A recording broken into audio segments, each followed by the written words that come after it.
ராம்கோ சிமெண்டின் புதிய அறிமுகம் Ramco super shield.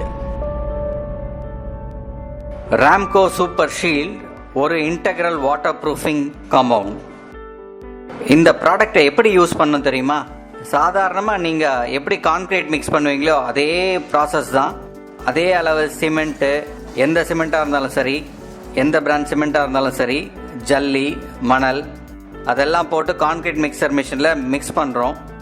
அது கூட தண்ணி சேர்க்குறோம். சாதாரண கான்கிரீட்டுக்கு தேவையான தண்ணியை விட இதுக்கு தண்ணி செலவாகிறது ரொம்பவே கம்மி. அதை போட்டு மிக்ஸ் பண்ண விடுறோம்.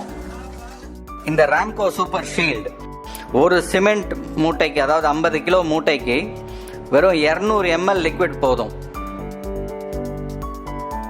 அப்போ ஒரு பாட்டில் ராம்கோ சூப்பர் ஷீல்டு யூஸ் பண்ணுறோன்னா 5 மூட்டை சிமெண்ட். இப்போ பாருங்க இந்த லிக்விடும் அது கூட சேர்த்து நல்லா கலக்க விடுறோம். அதுக்கப்புறம் கான்கிரீட் ரெடி ஆகுது.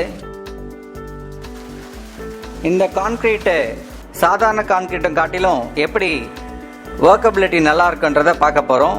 அந்த கான்கிரீட் ஃப்ளோ பாருங்க எப்படி நல்லா இருக்குன்றது. இப்போ 2 ஷாட்டும் நம்ம பார்க்க போகிறோம். சாதாரண கான்கிரீட்டு, ராம்கோ சூப்பர் ஷீல்டு கலந்து செஞ்ச கான்கிரீட் ஃப்ளோ பாருங்க எவ்வளோ நல்லா இருக்கு. ராம்கோ சூப்பர் ஷீல்டு போட்டு செஞ்ச கலவையில்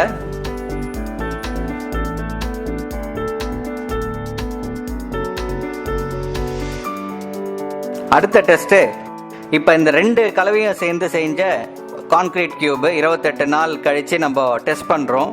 இதுலேயும் பாருங்கள் ராம்கோ சூப்பர் ஷீல்டு போட்டு செஞ்ச கான்கிரீட் கியூபு சாதாரண கான்கிரீட் கியூபை காட்டிலும் நல்ல ஸ்ட்ரென்த் கொடுக்குது. ராம்கோ சூப்பர் ஷீல்டு போட்டு செஞ்ச கியூபையும் சாதாரண கான்கிரீட் போட்டு செஞ்ச கியூபையும் இப்போ ஒரு ட்ரே தண்ணியில் நம்ம ஊற வைக்கிறோம். ஒரு 24 மணி நேரம் கழிச்சு அந்த ட்ரே வந்து பார்க்குறோம். நம்ம ராம்கோ சூப்பர் ஷீல்டு போட்டு செஞ்ச கலவையில் இருக்கிற கியூபு தண்ணியை கொஞ்சமாக உறிஞ்சிருக்கும். ஆனால் சாதாரண கான்கிரீட் கலவை வந்து தண்ணி அதிகமாகவே உறிஞ்சிருக்கும். இந்த நீர் உறிஞ்சும் தன்மை வந்து ராம்கோ சூப்பர் ஷீல்டு சேர்த்தா எவ்வளோ கம்மியாகுதுன்றதுக்கு ஒரு நல்ல உதாரணம். Ramco super shield integral water proofing compound.